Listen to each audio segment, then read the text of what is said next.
You should all, I don't know if you saw the article in the Jewish Journal. I thought the picture was a little skewed. The article was fabulous. The picture... The picture's nearly 10 years old. I need to get a new... Is that right? Although I think I might prefer that one. No, I think you're better looking now than you were before. Grayer. Anyway, Rabbi Farkas is now the czar of homeless services for the county of Los Angeles. So we're very proud of his activism and very proud of his leadership and a chance to really make an impression on the texture of this community. So mazel tov to you. And K'yasher koch. Wendy, come on in, come on in. All of our love. Okay, let's begin. Let's do some Torah. We're on page 1112. We're almost at the end of the book of Deuteronomy. 1112. 1112. We're almost at the end of the book of Deuteronomy. There's only a handful of Parshiot left, which signals the end of the Jewish year. Are the Chumashim around? There's a few in the front here if you want. I'll read it out loud in case you need it. So share and pass them around. This is a Torah portion which is a sort of miscellany. That is, you have in this Torah portion, there's something like 75 laws offered in this Torah portion, and there doesn't seem to be an order. They seem to become in sort of a random, there's a sort of randomness to this, to the topics that are raised, the issues that are raised. And what you'll find as you read through the Parsha this morning is you're going to find some of these laws are going to impress you as remarkably sensitive, ethical, and deep. And some of these laws are just going to make you nauseous. And you're going to say, how could the Torah say that? Right? It's just some horrible things in here. And it's such an interesting potpourri of the two. And you're going to get a sense, when modern scholars read this, you're going to get a sense of the cultural milieu in which Torah law grows, because some of these laws were really commentary on existing custom and existing traditions. And some of these customs and traditions 5,000 years ago were rather crude and horrible. At the same time, some of these things are remarkably ethical. And the mix-up of those is what makes this Torah portion so interesting. There's sort of a disharmony, a sort of, a discordant music of great things and just terrible things. Now, this symphony of crazy music begins with an opening sort of salvo. It's dum, dum, dum, dum, right? It begins with that opening salvo. 3 laws. 3 laws that present remarkable situations. Let's take a look at those 3 laws right away so we can see where they are and what we're told to do. So look with me together.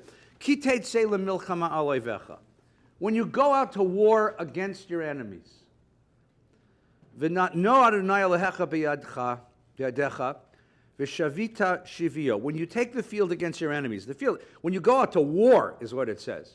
You're going out to war against your enemies. And God delivers them into your power. And you take some of them captive. And you see among the captives a beautiful woman, and you desire her. And would take her to wife. To wife is not what's talked about here. The guy ain't thinking to wife. That's not what he's thinking. So this is almost cinematic, right? I mean, you can imagine this gruff, rough, filthy, tired, blood-soaked, hard-boiled Marine breaking down the door of a home, and there he sees Scarlett Johansson wearing a handkerchief. And suddenly his blood begins to boil. You know, that really is the metaphor, right? Because the passions of war and the passions of lust sort of mix together. This is what you call in modern biochemistry testosterone, right? Testosterone, no, seriously, testosterone is what fuels sexual desire and violence in men, and it's the same chemical. And so in human males, at least in Western culture, violence and sexual energy are sort of related to each other. And we use that language, right? We use that language all the time. You use the word for sexual intimacy to mean that you got the better of another person. he really me, right? Or I'm going to him, you know? And you fill in the word. I mean, you're all bright enough to fit. But think about that for a moment. Conquest, sexual conquest, right? And sexual intimacy. We use these words interchangeably. And they're associated because they're associated in the biochemistry of men. Okay? Now, let's go. What happens? Torah doesn't say what you think it's going to say. See, if this were a good Midwest Protestant revival meeting, I would say, ladies and gentlemen, that's evil. The sexual desire is evil and should be quelled and should be stomped on it. Shame on that boy for feeling that woman is his, right? Now, you could say that. It's true, because he's looking at her as an object. He doesn't know her in any way. He completely objectifies this woman, sees her exterior, and frankly, she is part of the conquest of the soldier, right? But the Torah doesn't do that. And this is what's so interesting about the law. The Torah doesn't say what you think it's going to say. It doesn't say, shame on you. It does something very subtle and very interesting, okay? What does it do? You'll bring her to your house. You can't have her there. You can't have her. But you can have her under certain conditions. A, bring her home, comma, to meet mom. Honey, Scarlet, meet, Phagasura, okay? Bring her home. She'll trim her hair and pare her nails. So now you have a bald, nailless lady living in your house. Discard her captive's guard and spend a month's time in your house lamenting her father and mother. So she spends a month in your house wearing sackcloth and ashes, remembering the parents and the city that you conquered and the parents you killed. And she has no hair, no makeup, no nails, nothing. And, right? You get the picture? And then it says, after that you may come to her and possess her and she'll be your wife. Now, what's missing from that is her consent, which is what makes this gross. Because I think the Torah is counting on the idea that after a month of living with a bald, mourning lady with no clothes, with nothing but a bag on, you're going to say, to hell with it, right? And let her go home. And that's the next law. You'll no longer want her. You must release her outright. You must not sell her for money. You don't own her, right? Since you had your will of her, you must not enslave her, right? You brought her into your house. You can either marry her or you can let her go free. You can't own her. You can't enslave her. Now remember, Rabbi Gelman, when he read this last year, he said that this is just sanction for rape. This is just deferred rape. And he's not wrong, because what's missing is her consent in this. Her agency, her voice is missing from the whole transaction. And that's what we would want to add to the transaction, right? And that's what later Midrash will add to the transaction. But you see what the rabbis, what's so interesting about this is what? What are we given here? We're given a very extraordinary circumstance. Most of you have never found yourselves in this circumstance, I would imagine, right? Most of you were never at war, broke down a door, found, Uma Thurman standing there wearing nothing but a plastic bag, and said, "Oh my God!" Right? So come on. So what are we left with here? We're left with what I would call a moral worst-case scenario.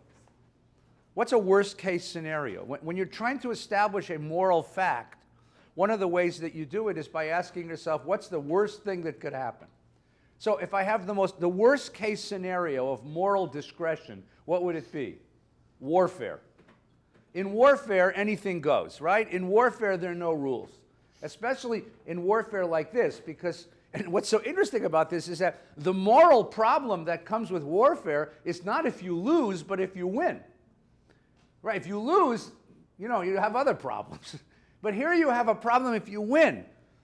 And the conquering soldier who's going house to house, either looting the city or looking for enemies, and breaks down the door of the house with his weapons at the ready, and sees this vulnerable woman, that is about the worst case scenario, the worst case scenario you can imagine, because in that circumstance, in 99 times out of 100, he's going to rape her. First of all, because his blood's running hot, because it's part of his conquest, because men are just like that, because that's what warfare is about. Even today, by the way, rape as a tool of warfare is used in many places in the world because it completely screws up the bloodlines of a community. So what happens here? The Torah doesn't condemn him for his lust.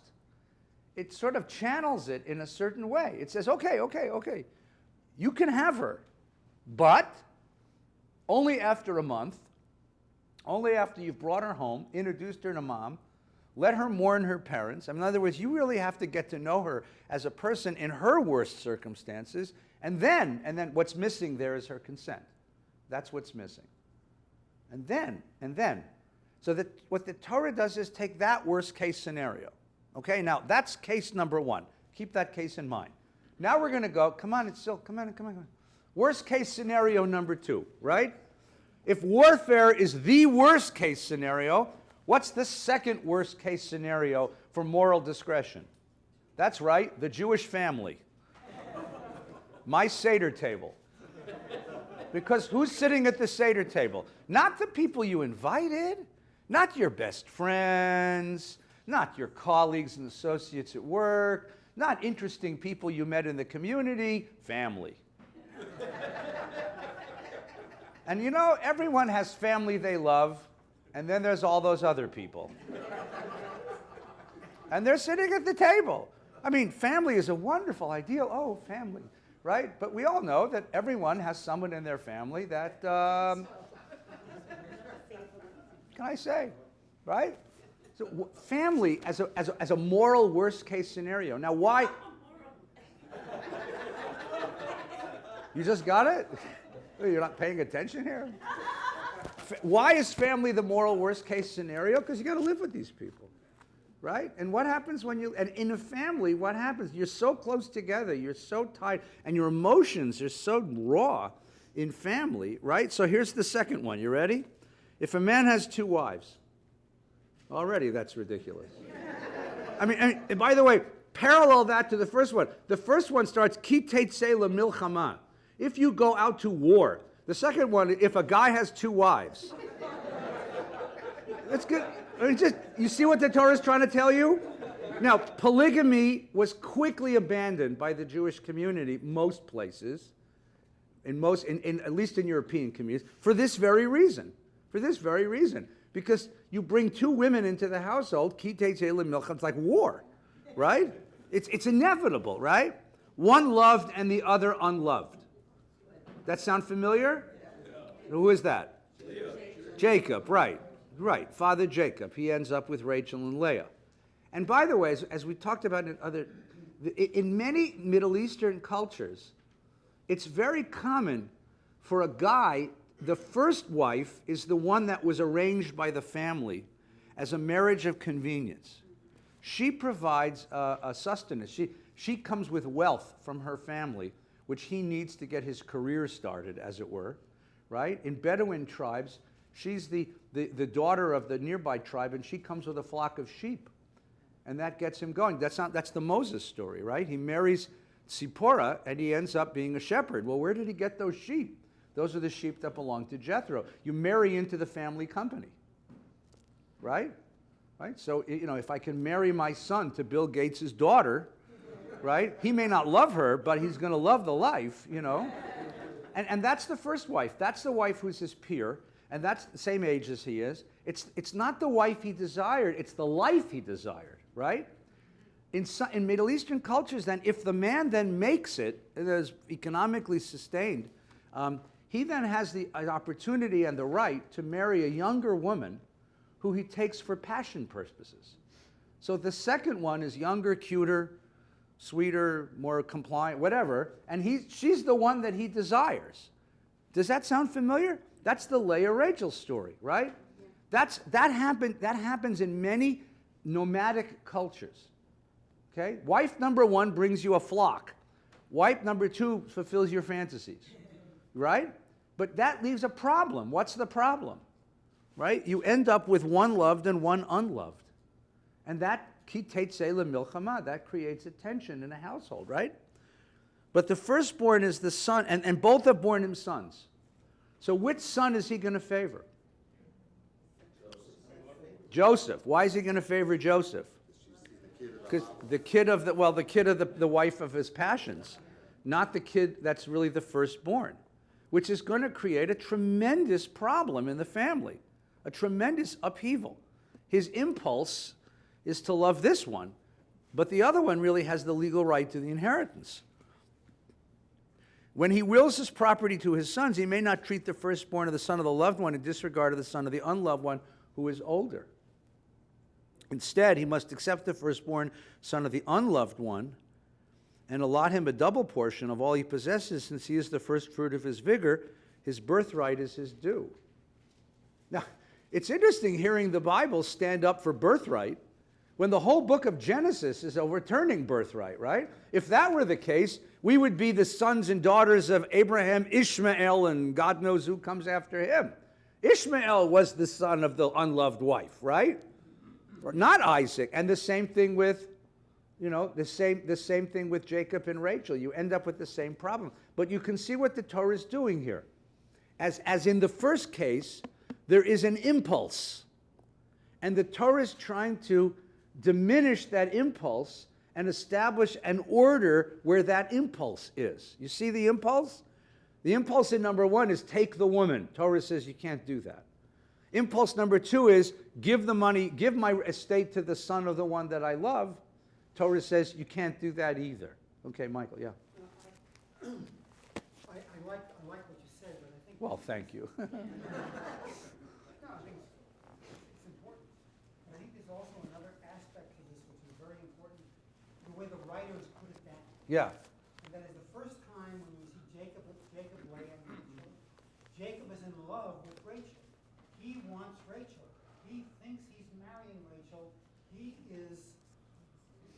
Lavan cheats him, fools him, puts in place the older daughter. Right. This is not the one he wants. Uh-huh. He is then forced to marry Leah. Right. That's the first thing. You then have the Abraham story, where you have, that's prior to this, but in Abraham, he loves Sarah, he marries Sarah, she cannot have a child, therefore Sarah gives him Hagar, the assumption being that a child of her maidservant will be his child. I think that the writers are playing with this whole notion because what they're presenting to us is these are existential incidents which create existential crises Right. that we have to learn from. Yeah. Not that we are given an absolute in each case. Right, right. These are different cases. These are different cases. So why are they here? So what is the overarching? I was thinking about this last night, right? This law, ki teitzei milchama. First of all, how many of us go out to war and this happens to us? It's, by the way, just if you're looking at the writing, notice that law number 2 begins with the words, if a man has. And law number 1 begins, when you go out to war. And it's you. Law number 1 is phrased in the second person. And it's not even phrased in the second person plural. It's not ki teitzei milchama. It's not a collective commandment. It's a directive to each individual. So what I'm going to suggest at the end, I'll tell you now because you might be asleep by the end, is I think that what we have here are not specific laws, but archetypes. These are archetypical laws. And I'll be right there. The overarching principle is this one. You're going into the land, you're going to create a society. I want it to be a sacred society. I want it to be a just society. What are the challenges to a just society? Right? These are the upheavals that happen in just societies. These are the things that tear communities and families apart. Right? The lust and drives and passions. We may live on the level of lust and drive and passion in our fantasies, but the fact is that tears communities apart.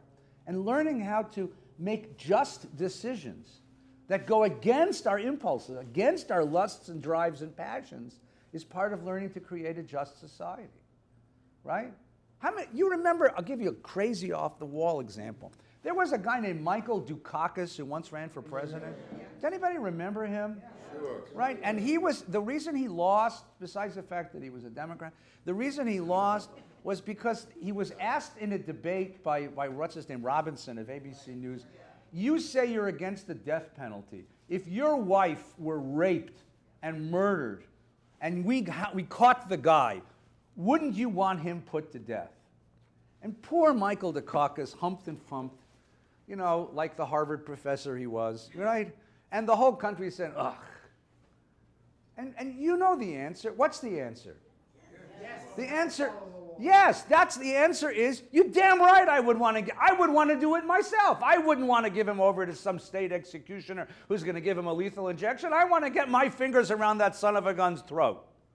But I live in a just society, and a just society has to do better than an individual impulse. And therefore, as much as I would want that son of a bitch dead, and I would want to do it myself, I follow the law. I mean, that's the answer. And thank you very much, ladies and gentlemen, for your vote. Right? But you know, but that's what you got here. Of course you want that woman. There's Scarlett Johansson wearing nothing but a lunch bag, and you just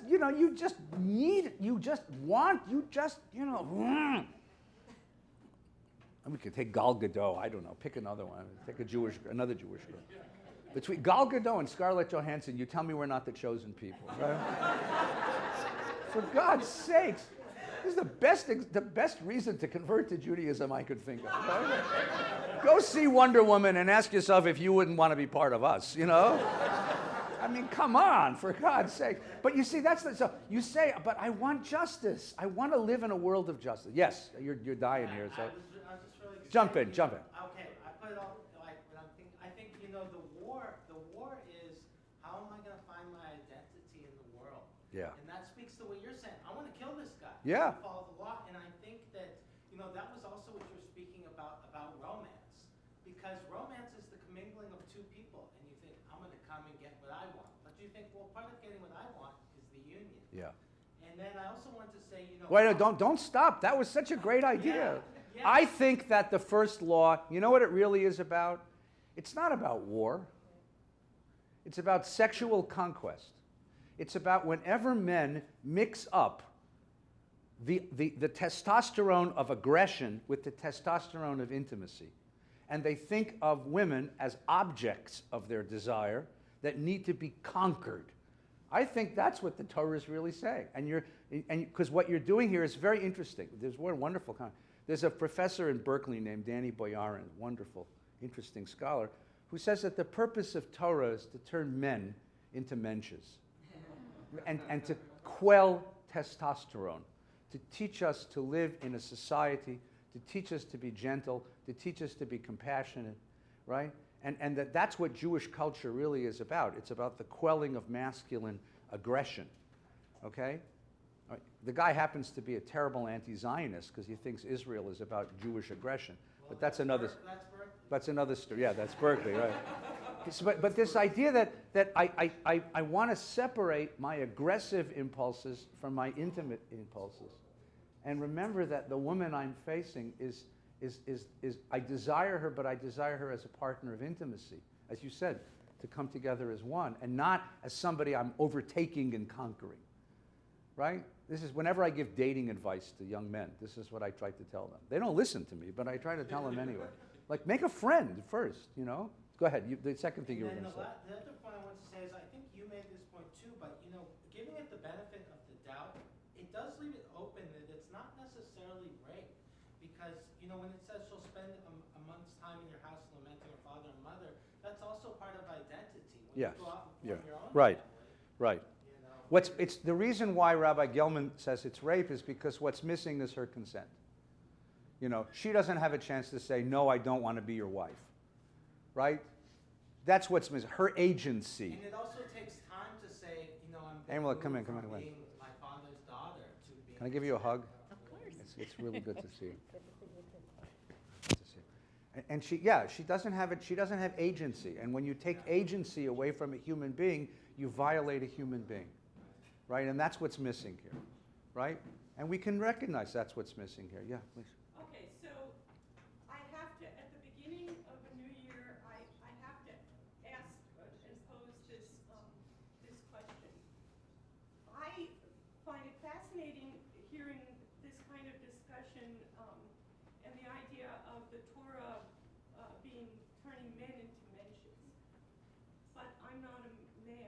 Right. I'm asking, can we institute in the coming year some additional discussions from the women's Yeah, standpoint? right.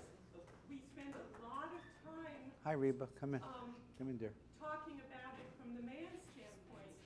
And aren't there attractive Jewish men as well as, Yeah, I would love to rewrite this in a female. When you break into a house and you see a hunky guy, and you would have him, you, I'm having fun, come on. I know, I'm- I'm also being, this has been something I've been wondering. No, but so here's the story from the woman's point of view. The story from the woman's point of view, we said a moment ago, there's something missing here, and what's missing is her voice, her agency, her personhood. It's all, she's the object of this law. She's not the subject of the law. And that's the feminine side that's missing here, okay? At least in Western culture, and maybe it's changed. My kids tell me things are so different than when I was young. But at least in Western culture, men are expected to be sexually aggressive and women less so, okay? Not completely passive, but certainly less so. So the question here is, does she have a voice? And does she have agency? And what does it mean to train a woman, a girl, as she grows into womanhood, to have agency and to have a role in building a relationship? And what would her relationship, you know, if we're going to take away conquest as the metaphor for intimacy, then what replaces it, and what's her role in that? And that's a very interesting question, a very powerful question, a very powerful question. So, and that's the feminine side of this particular Torah, right? Someone over here had a hand up. Yes, please. This book was written after the Assyrian conquest of northern Israel. Yeah. And this is a reaction, in my opinion, to what the Assyrians did in northern Israel. Right. And it's telling the people who are left in Judea, don't be like them, don't rape like them, don't impale people and leave them out to die and have all the birds eat them, bury them. That's coming up next. Yeah. It's just a reaction against what they saw the Assyrians. All right, so let me amplify this. So in 722 BCE, the Assyrian Empire, Ashur, Assyrian, it was capitaled in the northern Mesopotamia, Mosul. The town of Mosul is Assyria, or Nineveh, actually. The town of Mosul is Nineveh. Nineveh was the capital of the Assyrian Empire. That was the first great Mesopotamian empire. Nineveh was the capital of Ashur, okay? Assyria was the first great global empire, the first great imperialist empire. What happened? You have the Tigris and the Euphrates. You have a very, very fertile area. In order to have an empire, you need a surplus of people. You need a surplus of wealth, because it's very expensive to send an army halfway across the world. The Assyrians are trading down the coast, across the Fertile Crescent, down the coast of Palestine, of Israel, and out to Egypt, and trading along the Mediterranean. And they get it in their heads that if they controlled the trade route, they'd control the world. So they come across the Fertile Crescent, down the coast road, destroying and pillaging and all the others, right? And they destroyed the northern kingdom of Israel in 722 because the northern kingdom put up resistance. What's being suggested is that what we have in this Torah portion is a direct response to the horrors of that war. Because one of the things the Assyrians did, as armies have done for centuries, is use rape as a tool of conquest.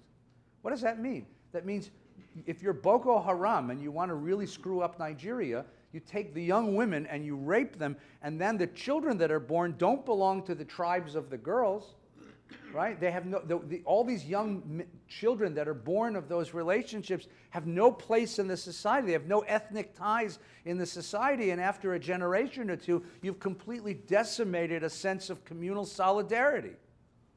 Boko Haram, that's why they kidnapped those girls. That's what they did this in Rwanda. I mean, every place where there's genocide, and the Assyrians are the ones who invented this strategy. So that's where you get this from, and you get all the other horrors of war that are being responded to here. You're exactly right. Exactly right. Yeah, Devin. I'm going to wish you a very wonderful time in Portland, Oregon.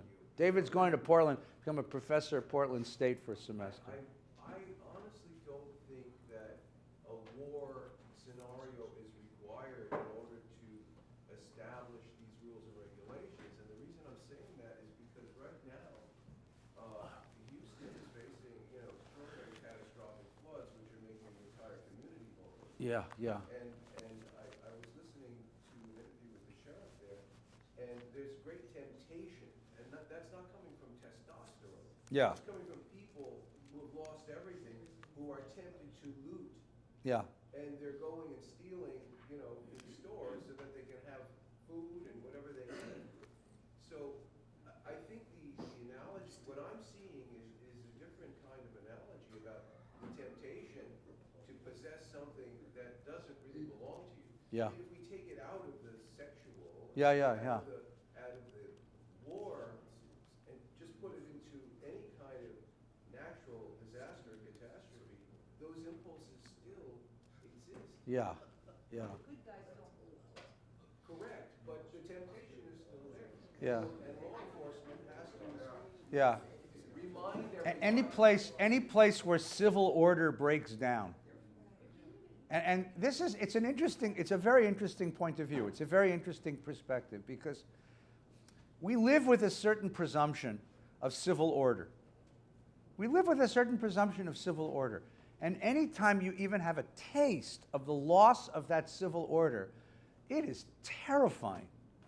Right? We all have this idea that if, God forbid, something happens, you pick up the phone and call 911, and within 3 minutes there'll be a fire engine or a paramedic here to take care of a cop or someone to take care of you.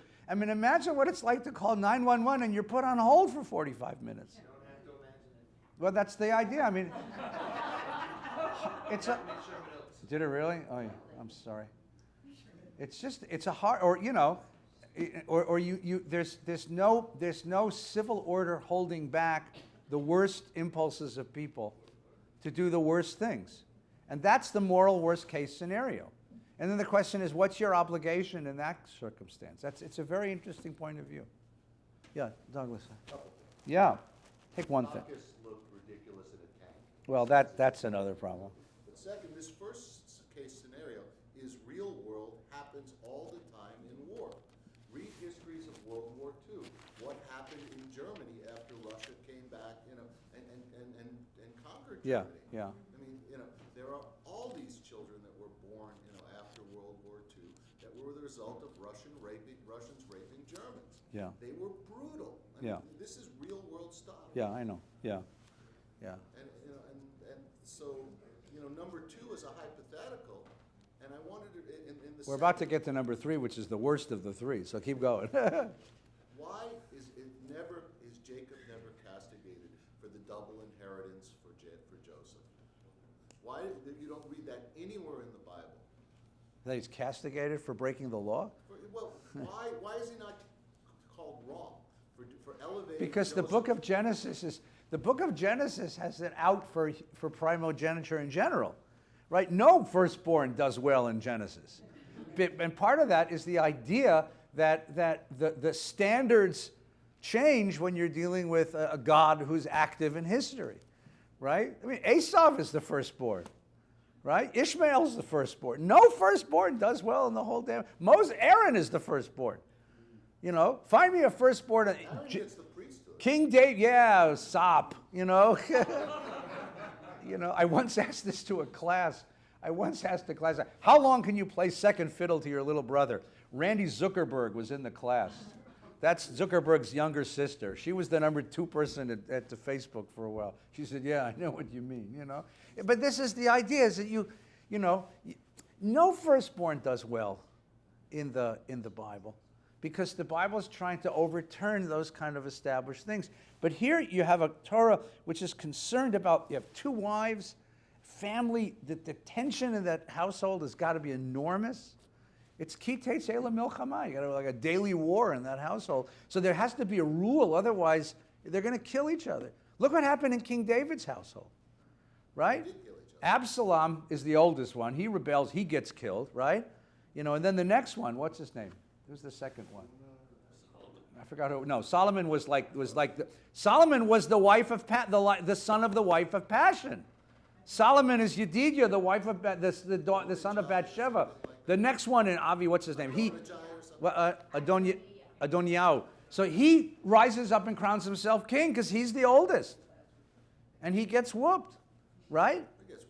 He gets whacked, right? Bathsheba goes to Shlomo. Now that's why it's so important that Jon Snow is actually the grandson of the Mad King. If you didn't understand that sentence, you just don't understand American culture. All right. Now we know that he really does have a right to the inheritance. Yes, Rabbi Farkas. So I've been thinking about, since we talked about this a little bit yesterday, about taking it out of these real world situations and elevating the psychology is sort of what you're doing. Right. And thinking about categories of sin'ah and ahava. Right. So in the first scenario, I know you're going to get to the third one, so I'm not going to give it. Sin'ah and ahava is hatred and love. Right. So in the first one, you hate your enemy, and then you're confronted with something you desire and maybe eventually love. In the second scenario, you have sort of on equal footing, you have something you hate, the isha su'ah and the isha ahava. Right. You have and in the The third, wife you love and the wife you hate. I would translate for the ambassador. and then the third one, you have something that you love but are somehow commanded to hate. Well, we'll get to that in just a So second. I'm just thinking of, I have to go to leave the other meeting.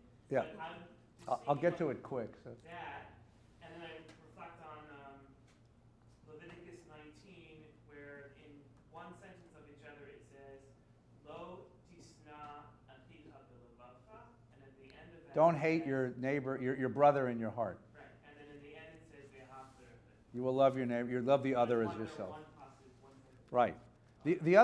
So one category is this love and hate. How do you deal with hate? How do you deal with love? What happens when hate and love bump into each other? I'll give you the other category, which is power and powerlessness. Right, that's what we've been talking about now. Right. So in the first one, you have the soldier has all the power and the woman has no power at all, and the Torah tries to rebalance it at least to some degree. In the second one, one wife has the power of desire and the other wife is powerless, and you're going to get to another powerlessness. And as you go through the Torah portion, so as you go through the rest of the Torah portion, because there's 78 laws here, see how many of them deal with love and hate, and see how many of them deal with power and powerlessness. And balancing power and being exquisitely sensitive to the position of the powerless. To the position of the powerless. And what is the society's obligation to protect the powerless? We're going to get one a little later on. I'll give you a preview of coming attractions at the very end of the Torah portion, which is one of my very, very, very, very favorite laws in the entire corpus of the Torah.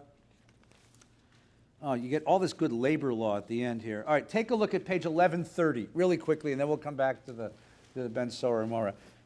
Page 1130. Put a finger here, come to 1130. It's chapter 24, verse 14. You will not abuse a needy, destitute laborer,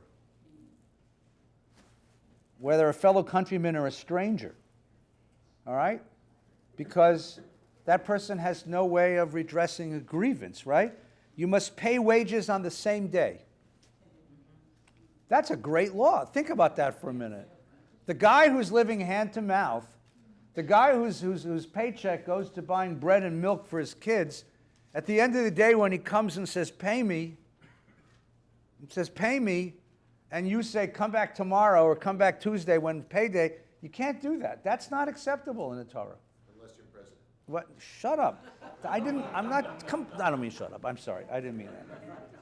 Yeah. I'm sorry. I didn't mean that. But I'm trying to keep this on the ethical, trying to stay out of, yeah. I think there's something here that we're not looking at that's very relevant to what's going on in the country today. And it's a discussion that I don't see much, which is the tension between following the law, which is supposed to make you a just, reasoned society, versus compassion. Right. And I don't care, I don't want to have a political discussion at all. No. It's okay. It's But okay. It's okay. I read a very interesting editorial on DACA yesterday, the Dreamers Act. Right. And it said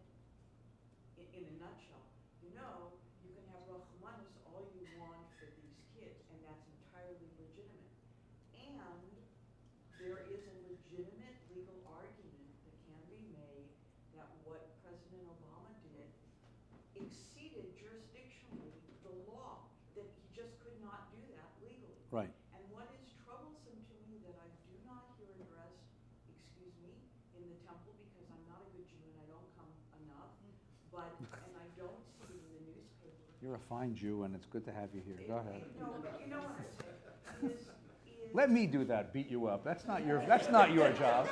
I get paid to beat people up. It bothers me, and the silence here in particular, Yeah, is the legitimate tension between people like me, I've been law enforcement all my life, Yeah. who say it's very important to follow the law and have the law versus much of what's in the media. I work for the highest law enforcement official in this state. I Yeah. work for the Attorney General, Right. who is, from what I understand, a lovely man. yeah, And every day, almost every day, he issues a statement publicly about how he is fighting the president, which gets him all kinds of kudos in this state. What is never addressed is the legitimacy of the other side for years now about how laws were routinely broken. right. And as a former criminal prosecutor, I have seen what happens when you don't uniformly enforce the law. It was not my business as a criminal prosecutor to say, you're a black person, I don't like black people, so I'm not going to treat you fairly. That's wrong. I was supposed to be blind and follow the law and do justice. Yeah. And so there is no discussion that I hear Talmudically, and I don't know very much like you and Rabbi Farkas about the law, that explains to me why we completely ignore, as a people of the law and of the book and of moral imperatives, why we ignore this tension between rachmanis and kindness and being good versus the foundation, the skeleton, the whatever that holds us together. Jews were Okay, killed okay, in okay. the concentration camps, Okay. but they behaved a certain way because they had a moral imperative they followed to the end. Right. Fish days? And I'm not trying to be political, I don't care who you voted for. I would like to hear you discuss this, it's distressing to me. People don't discuss it politely, people don't discuss it at all, and it's the elephant in the room. It's one of the elephants. It's one of the elephants in the room. Fine, it's my elephant. Right. Look. So look. I don't know where to start. The answer, whether we talk about the issue, we talk about the synagogue, right? But you're talking The- about moral, but this to me seems to be the appropriate place. Right. I'm not a soldier, I don't think I have to worry about. Okay. Scarlett Okay. Johansson. But this I have. I wish to I worry did. about. That's all. Yeah, I know. But really, all of us are engaged in a debate like I've never seen in my lifetime. Yeah. Yeah, can we address this at some point? Yeah. We can address this. I mean. No, it's okay. No, it's fine. It's something that needs to be talked about and addressed. This is not the place where we talk about laws making a just society. Okay, so what does, all right, so the question here is this. So the President Obama was facing a circumstance where he felt that an issue of national conscience bumped up against the law. So he exceeded his jurisdiction in putting up an executive order, and that executive order was then challenged by a dozen states in its court, and it's still being challenged. In the meantime, the status quo ante holds, right? He didn't go to Congress to change the law, because Congress apparently can't get much of anything done these days, right? We'll see if they pass the Harvey relief, but we'll see what happens. So he used an executive order in the same way that President Trump is using executive orders to pursue policy directions which follow his political conscience. And that's now become. Do I follow the law? No. Or do I just ignore it? Well, right now the law of the land is the executive order until it's overturned by a court. So the law of the land is DACA stays until the president decides what to do with it on Tuesday, right? My point well. No, you are making your point well. Right now that's the law. I mean, the law is the executive order, as I understand I'm it. talking about the debate. All right, How but- we don't discuss what we want as a society. I'm Do we want to be society of law? I think we.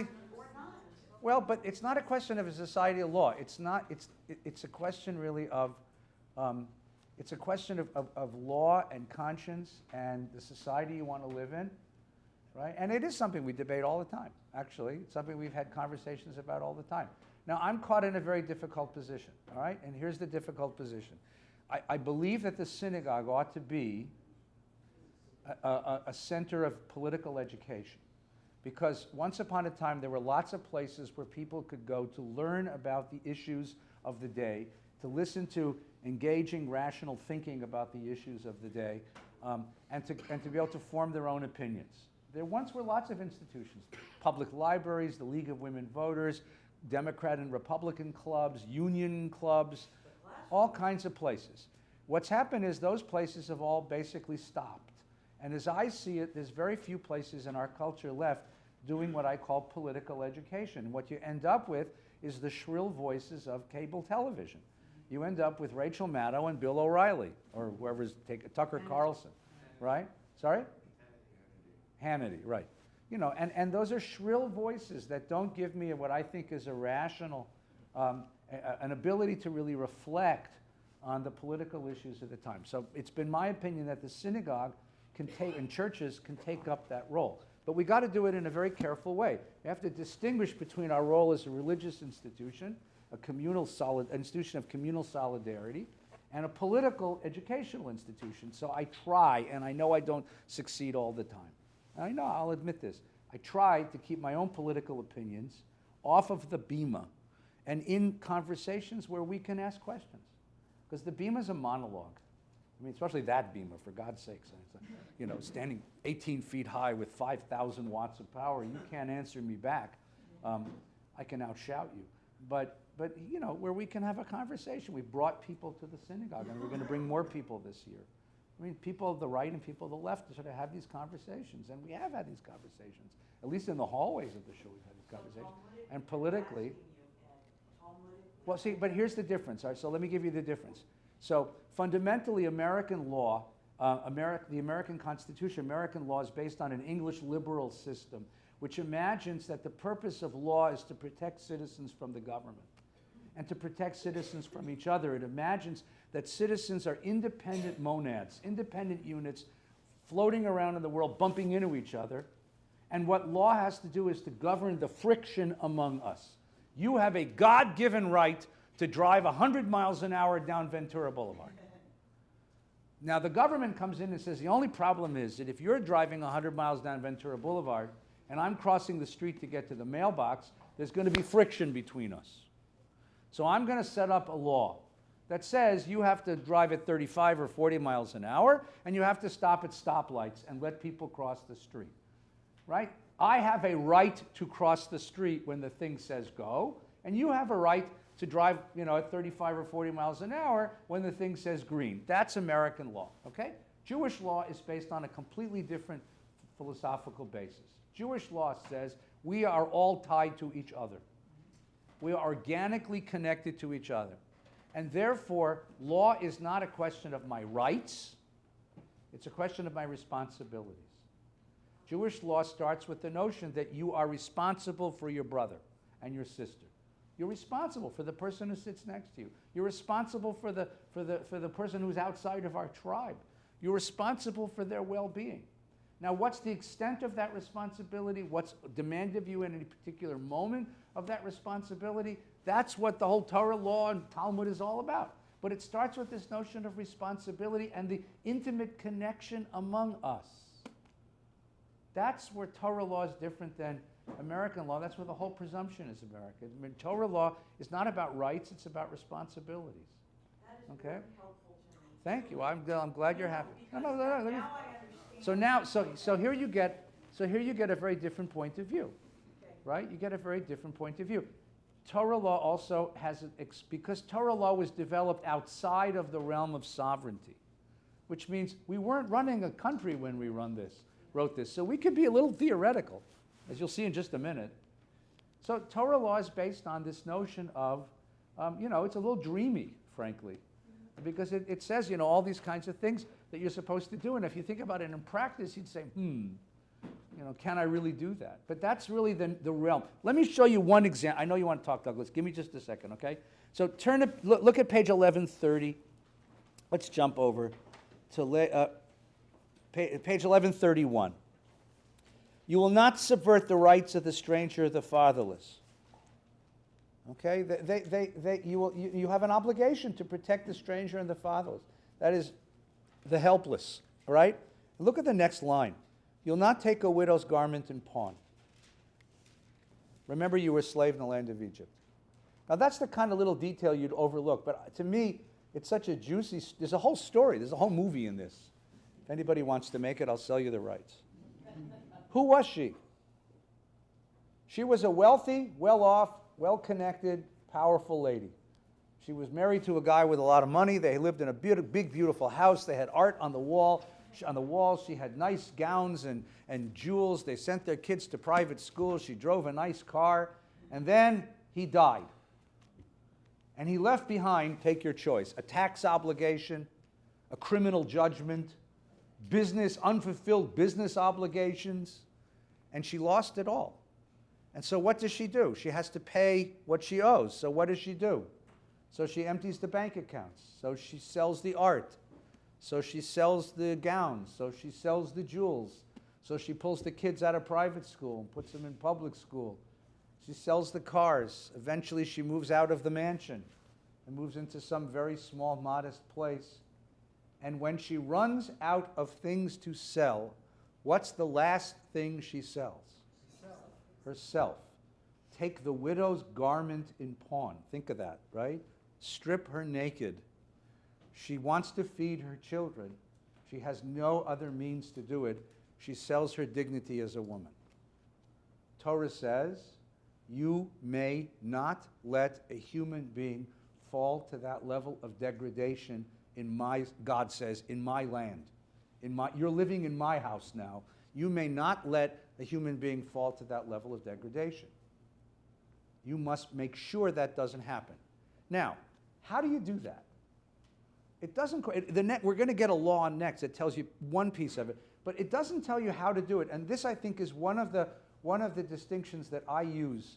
It's not clean, but it seems to work more or less. The difference between principle and policy. Principle is, I'm not permitted to allow a human being to fall to that level of degradation. Now, I don't know whether the best way to do that is to stimulate business investment by lowering corporate and business taxes so that she can get a job, which is a Republican solution or a private sector solution, or whether to set up a welfare office and give her welfare payments, which is a more democratic, capital D, collectivist solution. I don't know which is the most efficient way. That's the policy question. And that's not my area of expertise. But the principle is that no human being should be allowed to fall. There's some kind of safety net that allows no human being to fall to that level of degradation. Now, that's a classic Torah law. Now, you'd say, but why is she my responsibility? Why do I care about her? And that's the basis of all Torah law. Torah law is, she is your responsibility. She is your sister, and she is in trouble, and therefore she has a claim on you. And her claim is indelible. In other words, you can't say, I'm not interested. I'm going to close my eyes. Her claim is a serious claim, and God is giving you this law. Why? Because you're now living in God's house. You're living on God's land. You're living on God's land, and because you're living on God's land, there are rules. There's house rules. You want to live on God's land? You got to make sure that no widow has to pawn her body and herself and her dignity as a human being in order to feed her children. That's the rule. What's the sanction? I'll kick you off my land, that's what. You'll be as destitute as she is. That's what God says. And we had that experience. We knew it. That's why they take this with some seriousness. So here you have a sense of responsibility, right? Now, that DACA kid, I could look at in the same category. Yes, I think that you're probably right. I'm not a lawyer. You're a lawyer. David's a lawyer. Lots of you are lawyers. Doug's a lawyer.